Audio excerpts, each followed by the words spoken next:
All right, welcome you guys. Good evening. Namaste. Lovely to see you all. It's really lovely to see you all of you. Thanks for showing up. This is a great event, not because I'm doing it, but because it's a part of the Canggu Yoga Festival, which is a collective initiative from, I think, 8 different schools from around Canggu.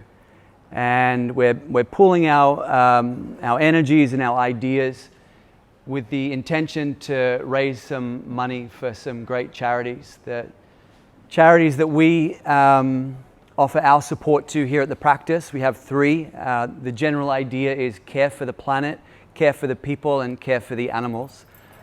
So Bali Street Mums is one of the organizations that we help out. Dog S, which is a great little initiative that looks after the Batu Belong, Bali street dogs and the beach dogs. And then MPH, which is an environmental initiative bringing programs and programs to the local community to try and bring some more education in around green living, green thinking, stuff like that. So this is a free event, but if you feel inspired on the way out and you want to, just donate a couple of rupiah to those causes, that would be super cool. Okay. So the other thing that this week is about is yoga. Talking about yoga and practicing yoga.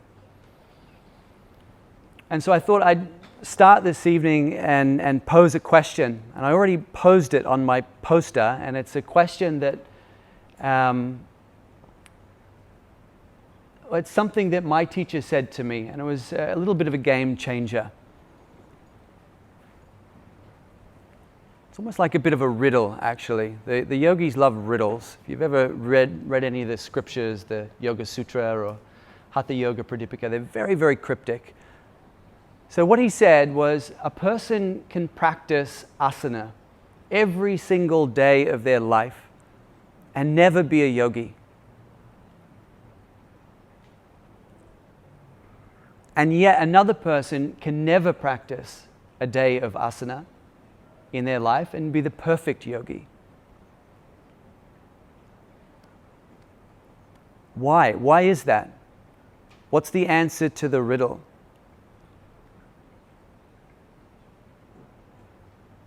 I'll give it to you again. A person can practice asana every single day of their damn life and never be a yogi. And someone else can never practice a down dog or a warrior 2 or 7 or however many warriors there are these days and be the perfect yogi. Why? It's about mindset. Yeah. Because yoga is Meditation. meditation. That's the name of the presentation. I knew it. Well done. So where does asana fit into things? And does it fit into things? It does. It fits in there, although I think it's interesting and important for us to realize that 90% of what we practice on the yoga mat in terms of asana hasn't been around any more than probably 110 or 110 years.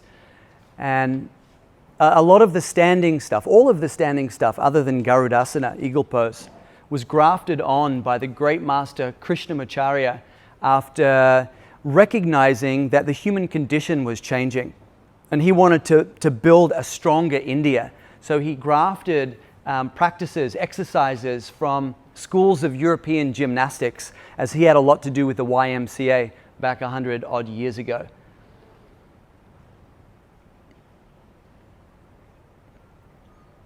So then what is traditional asana? The seated stuff. The seated stuff is traditional. Paschimottanasana, Adho Matsyendrasana, all of the seated, spinal extension stuff, belly down back bends, Dhanurasana, elbows in the guts, everyone's favorites, Mayurasana. These are traditional. And they do have a place in yoga. They do. But even still, it's a very, very small place.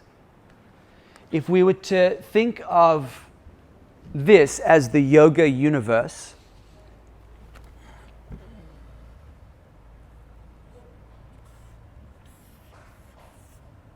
Asana would take up this much of it.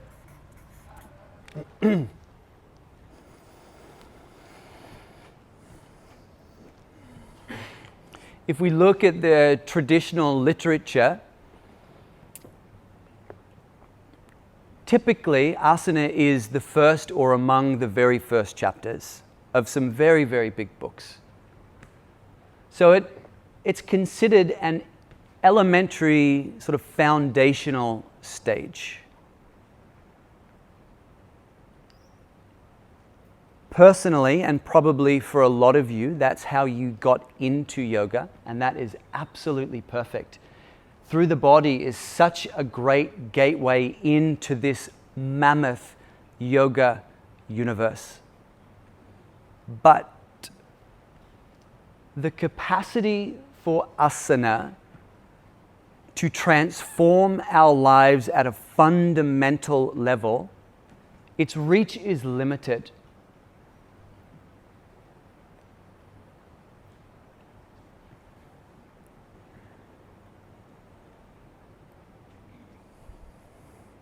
If we are coming from, quite a tamasic, not very conscious place, we've all been there. Almost any kind of asana, any kind of yoga will move us towards a more clear, more pure, more sattvic space. Even goat yoga. Karaoke yoga, that's a new thing. I was saying this in a class the other day that sometimes when I'm feeling a bit glum, I just Google new yoga styles just to see what's going on out there. And the newest one that I could find is called Harry Potter yoga, where they play Harry Potter on the stereo as you're doing your asanas, and they have really cool Harry Potter names for the asanas. So you don't do down dog, you do downward facing Dumbledore. That's true. Well, at least according to Google, it's true. So, but anything in the beginning is going to be really, really advantageous. So whatever gets us in the door is absolutely perfect. But it is important to recognize that, whether it's goat yoga or power vinyasa or beer yoga or whatever it is, it has a limited capacity to truly transform us. Goat yoga, I'm not sure how long it's going to take for that to burn up its, karma burning capacity. But I reckon if you're really smashing it at asana and doing it in the right way, I'd say within 2 years, 3 years, 5 maximum, it's not going to take you any further. And it's not designed to. It's designed just to be the very, very first chapter. However, it is an important chapter. And if we're going to do it, let's do it properly. When we look at asana from the traditional perspective, poses are broken down into 6 fundamental pose categories: forward folds, twists, back bends, lateral poses, extensions, and inversions. What's happening a lot these days is that we are classifying poses in a way that doesn't really tell us much about the energetic implication of the poses. For example, a pretty standard standing pose sequence could be here, warrior 2, there's an extension. Maybe come into extended side angle pose, that's a lateral. Open up to warrior 1, that's a standing back bend. Straighten the front leg, fold, Parsvottanasana, that's a forward fold. Into a twist, it's a twist. So already we've got 5 pose categories in there. So standing pose as a way to term poses is not very helpful. Not if we're looking at things energetically, which we should, because this is an energetic practice.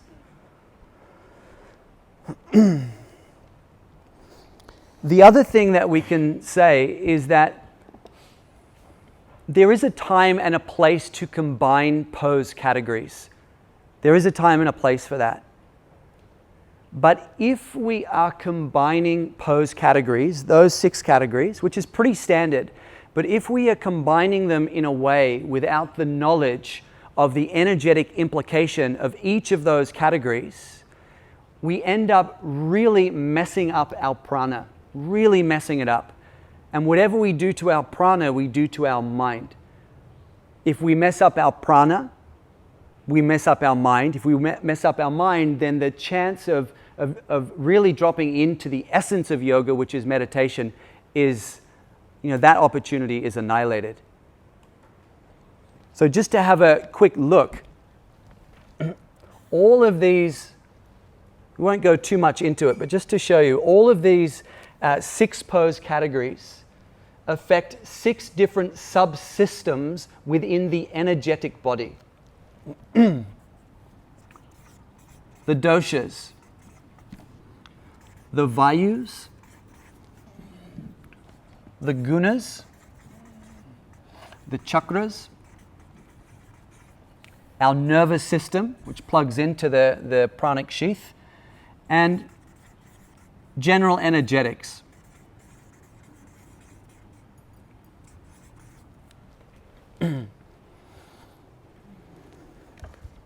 So a forward fold will affect all of these subsystems entirely differently to a lateral pose.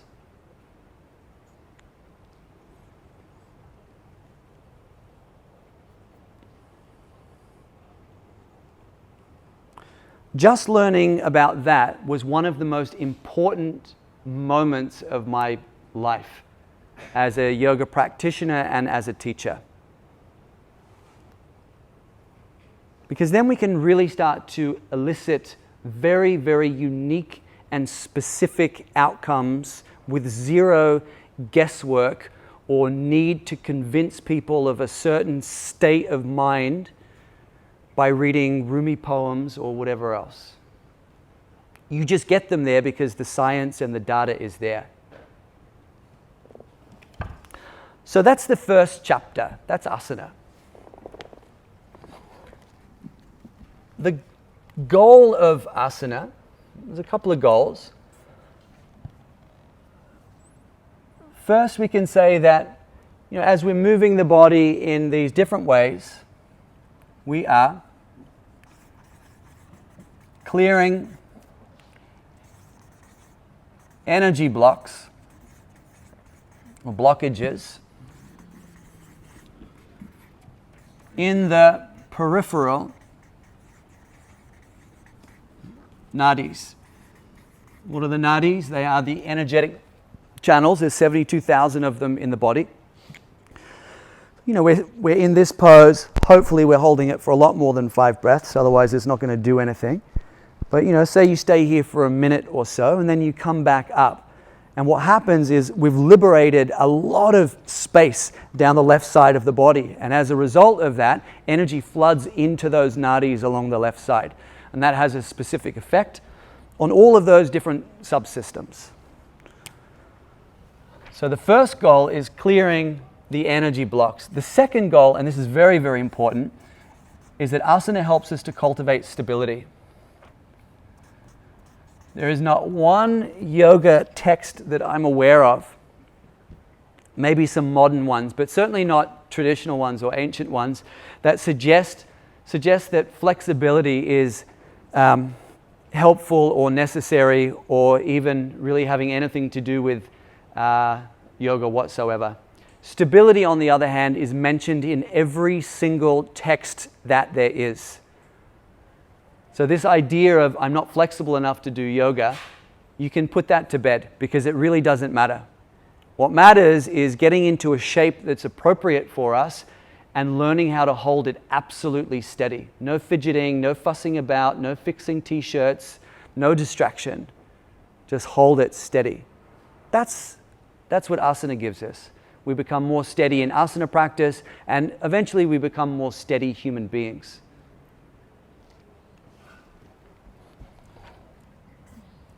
From asana, we move to pranayama.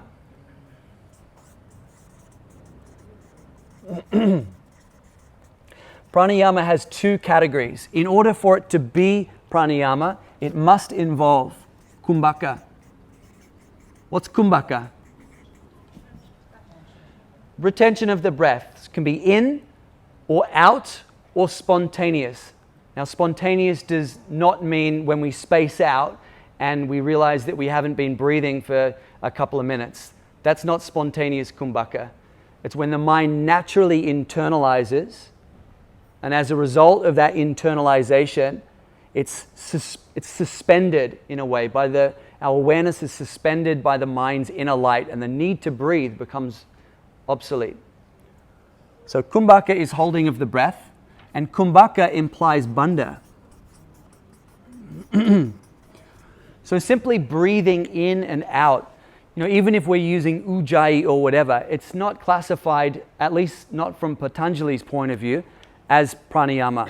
In order for it to be pranayama, there must be kumbhaka. Kumbhaka implies bandha. So what are we doing with pranayama? Well, again, there's a couple of things that we're doing. The first one is we are building and containing prana.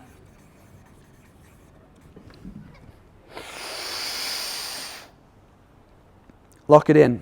These bodies, these vessels are incredible, but they're not perfect. They do leak energy. So pranayama, bandha, kumbhaka, it gives us an opportunity to build prana. What else does pranayama do? Helps us to purify the deeper nadis, or energetic pathways, and primarily the solar and the lunar channels, Pingala and Ida nadis. And finally, increases our stability.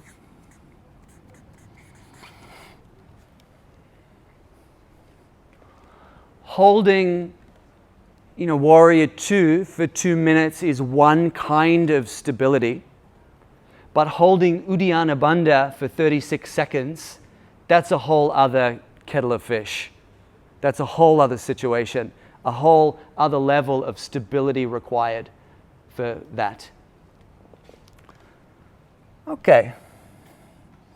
So here we're clearing the blockages in energy pathways. Here we're building and containing prana, purifying it. And then we get to this third stage, which we can call meditation prep. Meditation prep comes in two forms. One is called kriya, and the other is called mudra.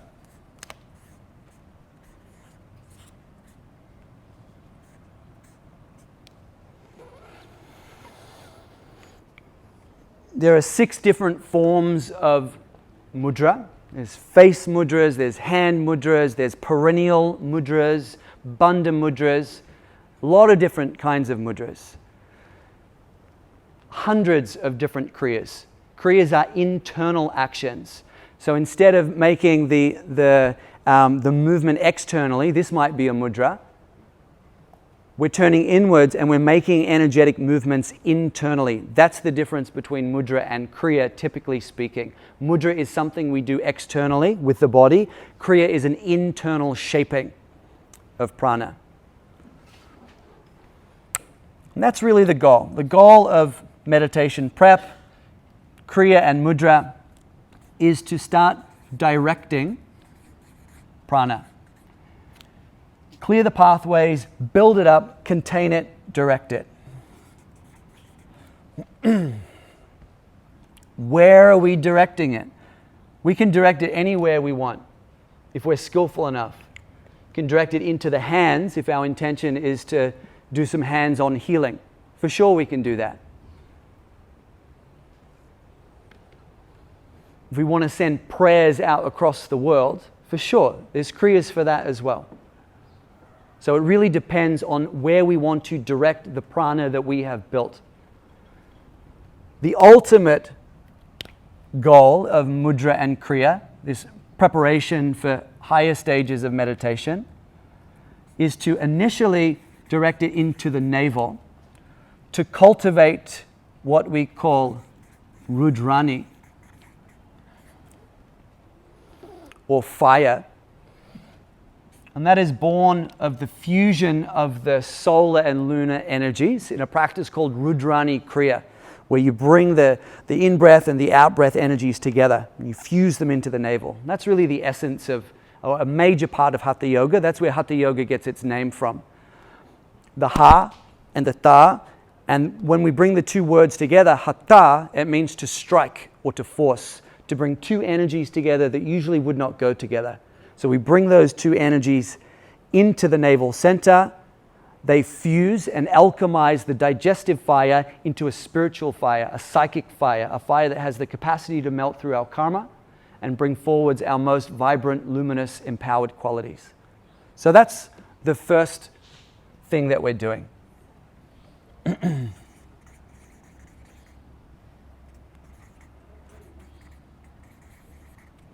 Lots of different, mudras and shapes that we can use to facilitate this as well. The other area is the spine. What we call in yoga the Sushumna Nadi. It's not the physical spine, but the physical spine is a marker for this sacred stream or pathway that carries awakened prana and with it consciousness up out of the lower centers. So Rudrani helps to melt the influence of the lower centers, and then we get into the spine again with certain mudras and kriyas, and we bring prana up through the spine, up through Sushumna to rest in one of the higher centers. Where are we resting for our meditation practice? You can rest in the navel, actually. There's some pretty noble qualities in the navel. If you're working towards confidence, courage, and healing, as well as overcoming obstacles, it's a good idea to meditate in the navel. We can also meditate in the heart, of course, and also the third eye. We're not advised to meditate at the crown until much later on in our lives, when we're ready to sort of check out of our karmic and dharmic obligations. We want to go all the way home. That's when we move to this place and meditate up there. Until then, choose one of these three. They all have their different qualities, different flavors, and you can pick.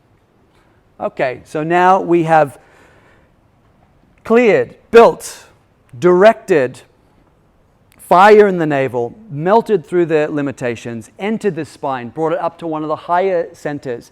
Now our meditation practice can begin.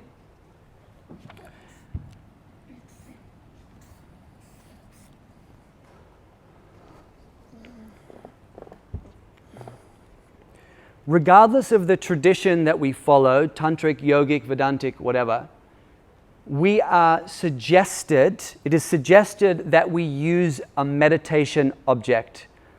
If you have ever just tried to sit there and ask your mind to be quiet, guess what? It doesn't listen to you. It's too active. And that's fine. It's not a problem. It just means that we need to give the mind something else to do. And this is why a meditation object is suggested throughout all traditions, as far as I'm aware. To just sit there. Yes, we might be able to sit back and look at what's coming up from the subconscious mind, and that's valuable as well. But that's not meditation. That's contemplation. That's different. And they're both valuable, for sure. But for meditation, we need an object. The best, and this isn't me saying this, even though I do agree with it, the yogis say that the ultimate object of meditation is mantra. The ultimate.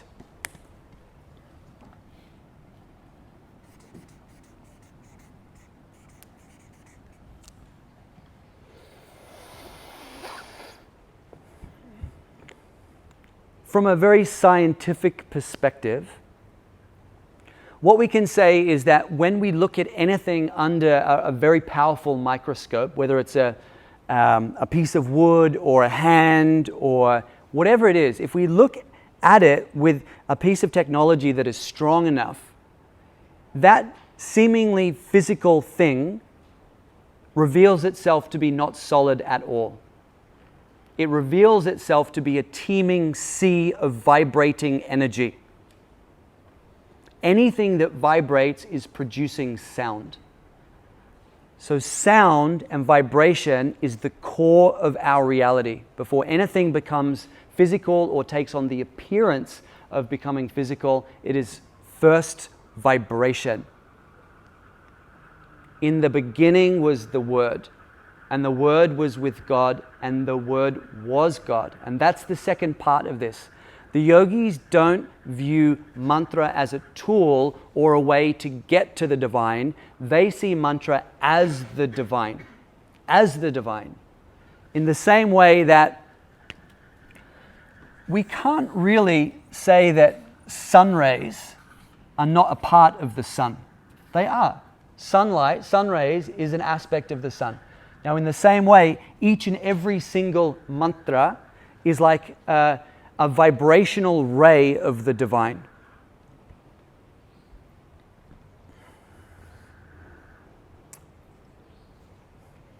Let's leave it there. That's a broader conversation. And you can take it or leave it. I'm just telling you what the tradition says. Mantra is the key object because mantra is one and the same. The Word was with God and the Word was God. In terms of choosing a mantra, don't look to Yoga Journal, don't look to Google. There are 69 high caliber mantras. High caliber means they have yantras that come along with them. Of those, 5 only are open. 64 are locked. So you can chant those 64 until you're blue in the face, and they will not reveal their essence to you until you are formally initiated into those mantras. So just picking a mantra of the month, looking for a mantra for prosperity, a Lakshmi Namaha or something, forget about it. And I'm not talking about kirtan either. Kirtan is its own separate thing. This is about bhakti. This is not about meditation. It's about bhakti, and that is a kick-ass path. You know, my teacher Rod says, if you can go straight to bhakti, skip all this shit, because bhakti is where it goes. If you can honestly get there without any of this, just go there. Save yourself 2 decades or 3. But in terms of working with mantra as a meditation object, we use one of these 5 open ones. What are they? Well, Om, of course, Soham, Rama, Gayatri, and our favorite, the Maha Mrityunjaya mantra.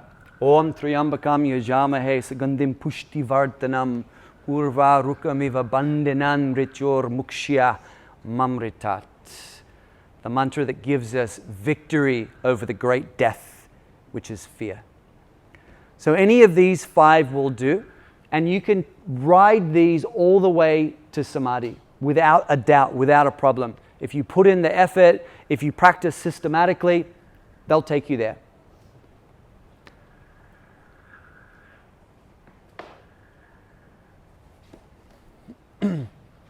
Okay, last little stage.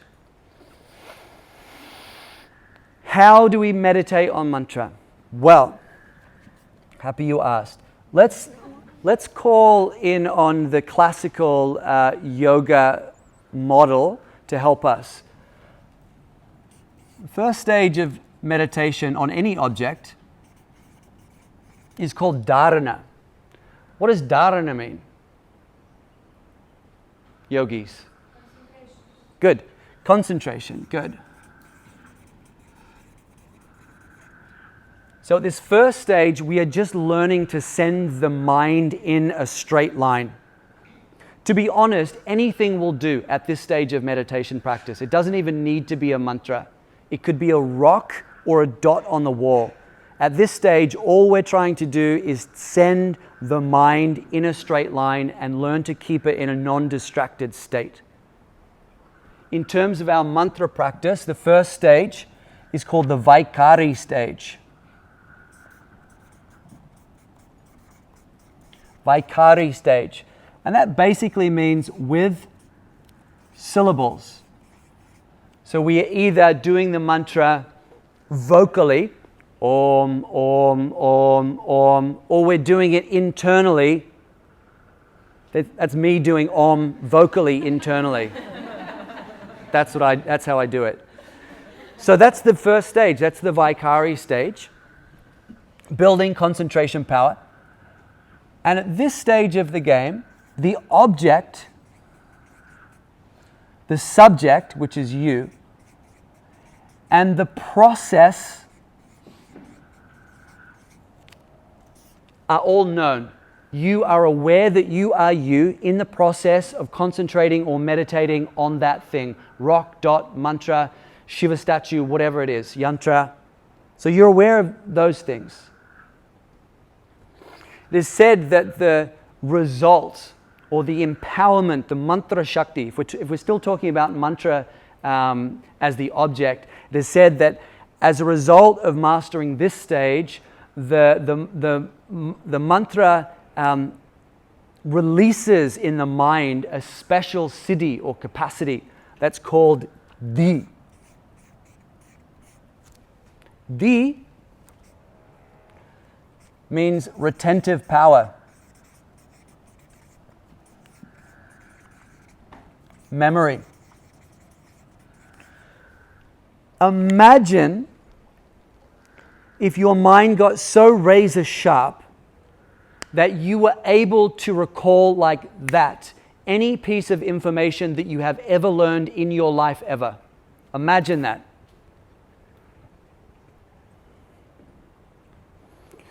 We live in a time where we are just butchering our memories in terms of we have these little external brains called smartphones that remember everything for us.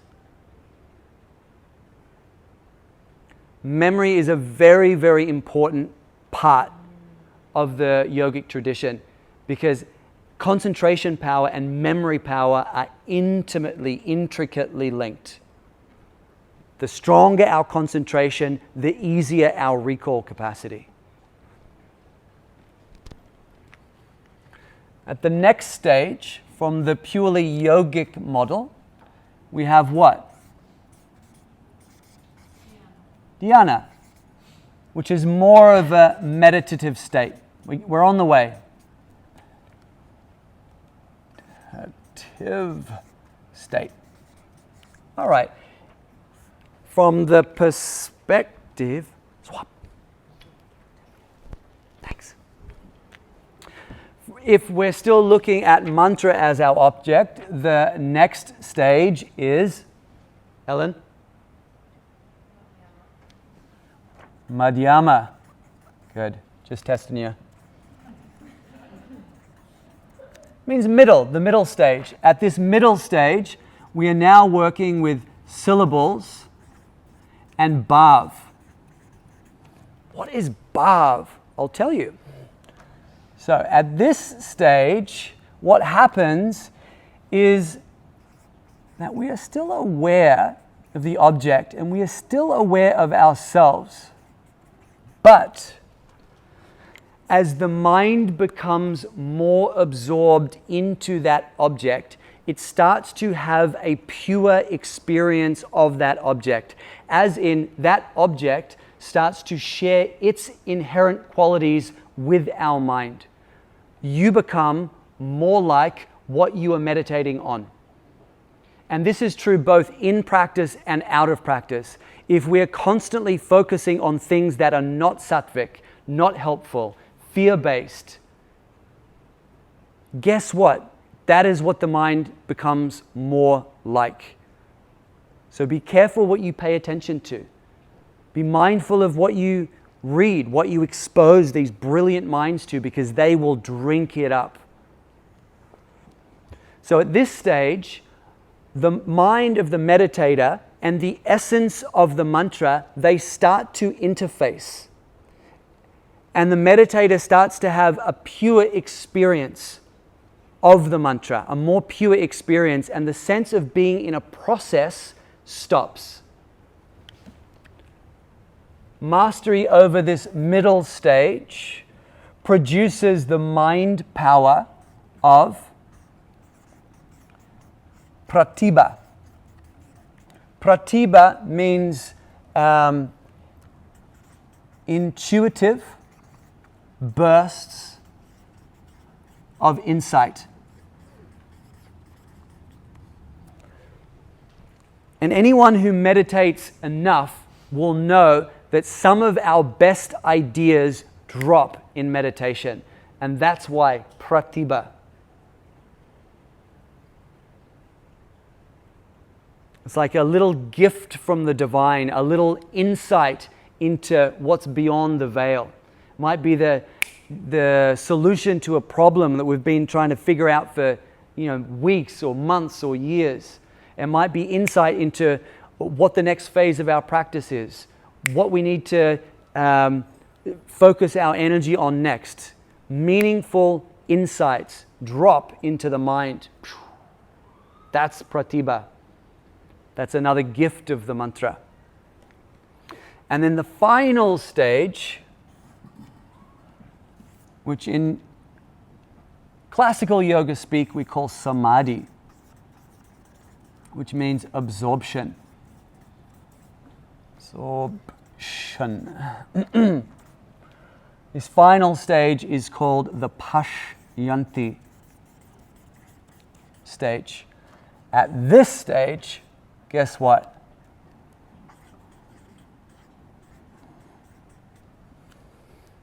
The object and the subject become one. You lose your sense of identity and it merges into that object, which, if it is mantra, is also divinity. You become the mantra aware of itself.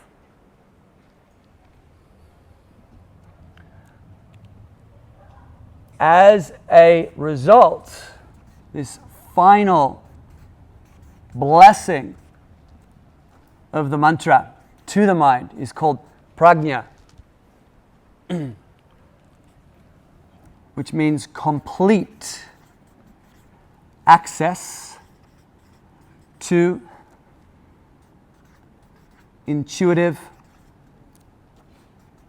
field of knowledge. You enter it.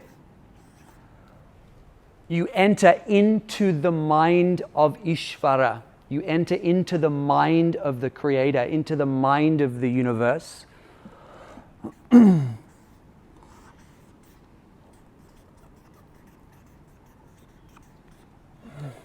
Ishvara, who is that unlimited field of knowledge, the knower of all things. As a result of that, guess what?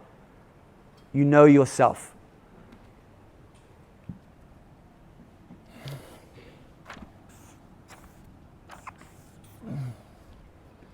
Having accessed this unlimited field, finally you arrive to the stage that we call yoga.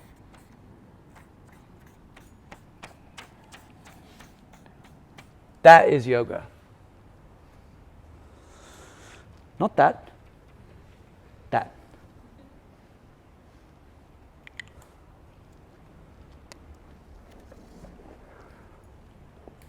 Okay. That's good.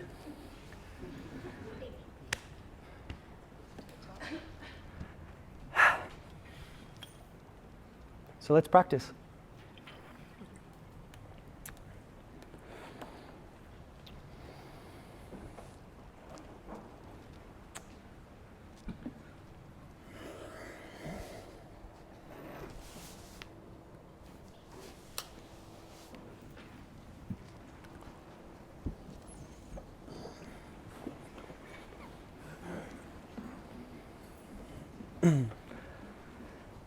So just take a moment to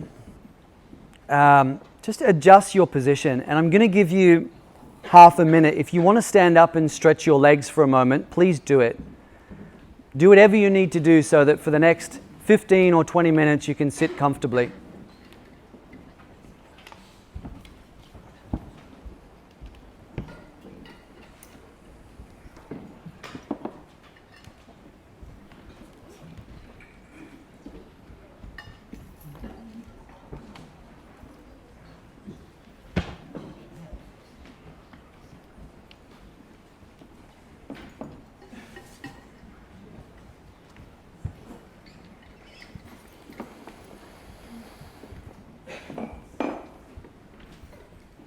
All right, so what we'll do this evening is do a simple mantra, simple meditation on the So-Hum mantra.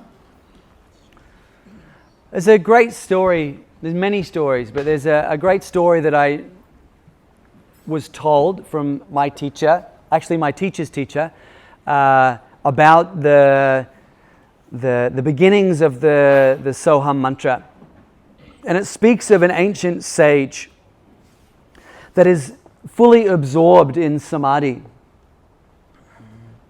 And as the sage starts to return out of this place of complete selflessness, complete absorption, for a moment he pauses on the precipice. He pauses in this unique part of the mind where he is simultaneously aware of himself as an individual and himself as a part and one with the Absolute. And he's right on that fence, aware that he is the drop and the ocean simultaneously.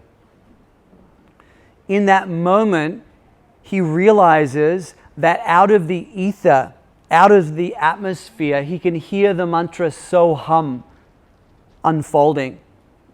Then he realizes something else, that each time he hears the mantra So, it's causing him to breathe in. And each time he hears the mantra Hum, it's causing him to breathe out. And with each in-breath, as if inspired or initiated by this frequency of So, he feels the universal consciousness flood into his individual being. And each time he hears the sound hum and his breath flows outwards, he feels his individual self merge with the totality. And it's just this forwards and back. I am the drop, I am the ocean. So-Hum, I am that, that is me. I am that, that is me. So-Hum, So-Hum, So-Hum. So this is the mantra that we'll use this evening.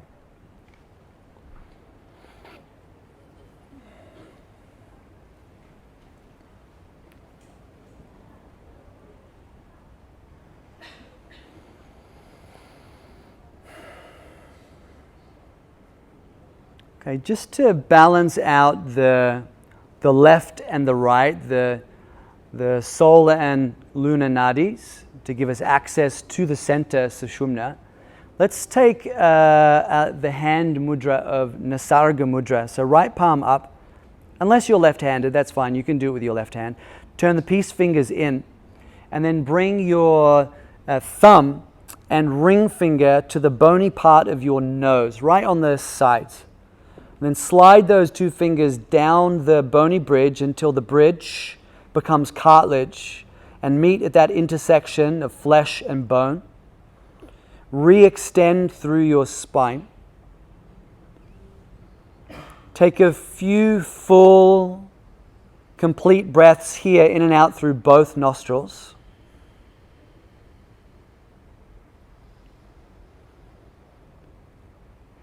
Slow down your breath.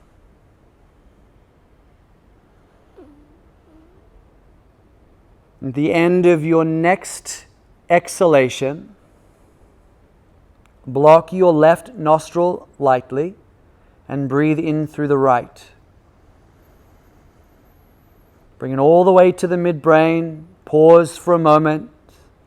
Block the right nostril. Exhale out the left.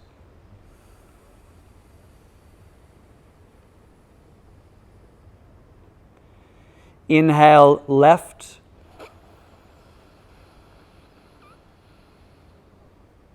A brief hold at the top point between the eyebrows. And then exhale out the right.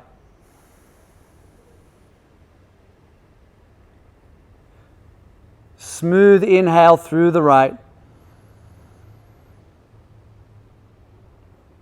Pause in the midbrain or eyebrow center for a moment, and then exhale out the left.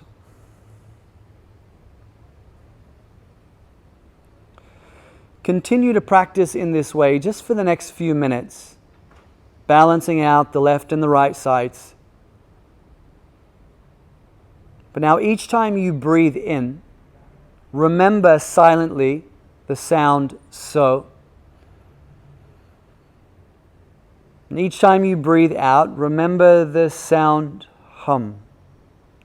So on the in-breath, hum on the out-breath.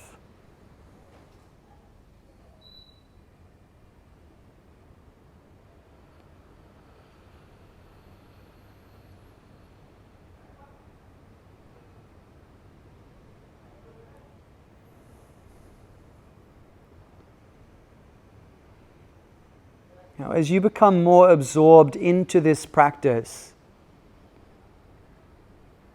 sense that it's not the breath creating the mantra,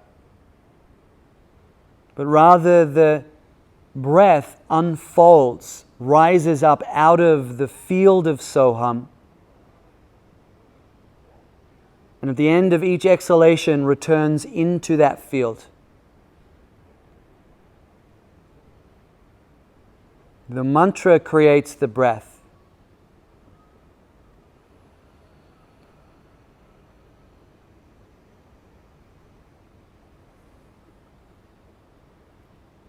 Remember that brief, momentary pause, the end of each inhalation. Awareness concentrating, crystallizing at the eyebrow center.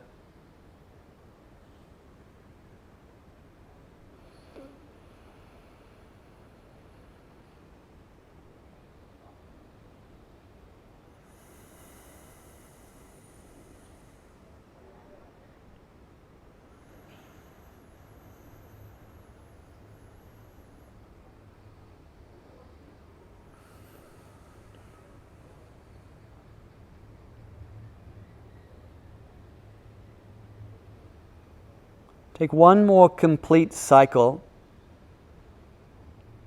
Make sure that to complete the round you are on, you exhale out the right nostril.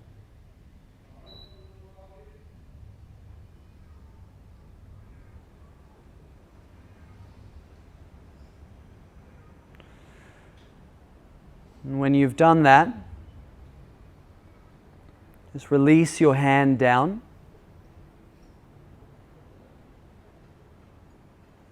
Bring the breath again through both nostrils.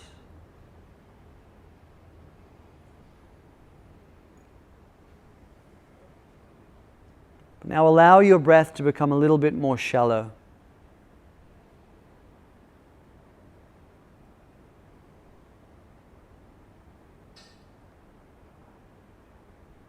And rather than being aware of the breath moving through the nostrils, feel the breath moving along the back of your throat.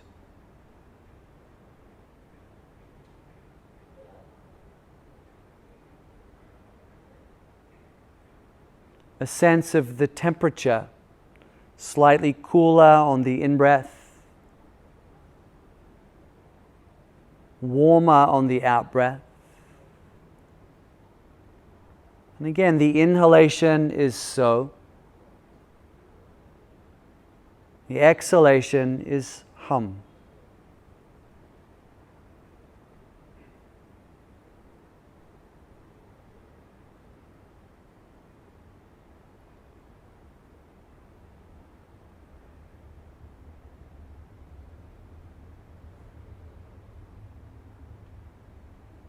Each breath in,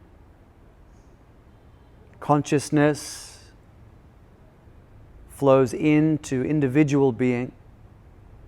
Each breath out, individual being merges with the Absolute.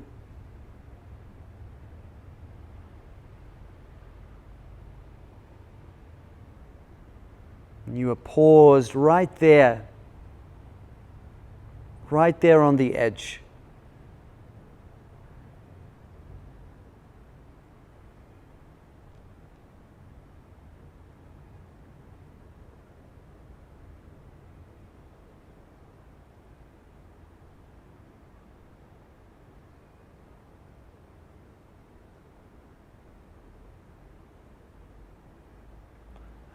As awareness becomes more and more absorbed, breath becomes lighter and lighter, more and more shallow.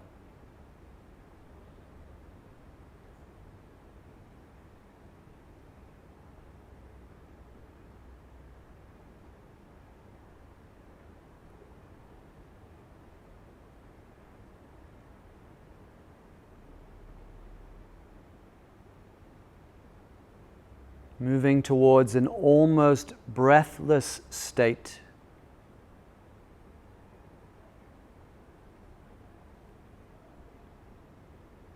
Now slowly move your attention up to the eyebrow center.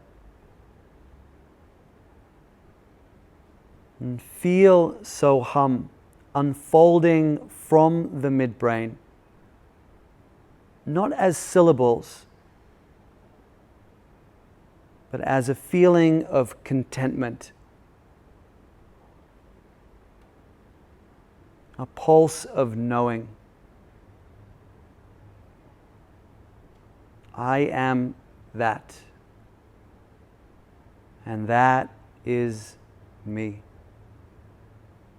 Soham. Soham.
Okay. Just slowly start to come back to your breath.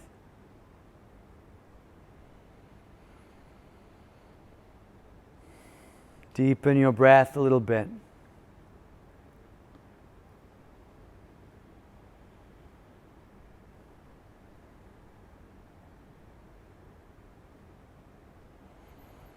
Becoming more aware of that individual aspect of yourself, but without completely letting go of that other aspect of who you are.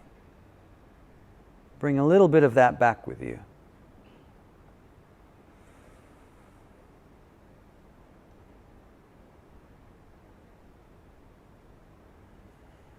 When you're ready, you can lower your chin and gradually start to open your eyes back up.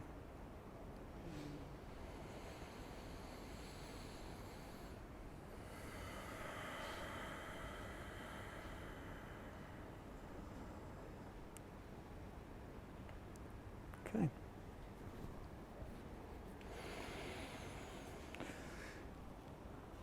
So, that concludes our presentation and practice for this evening. Thank you all very much for coming.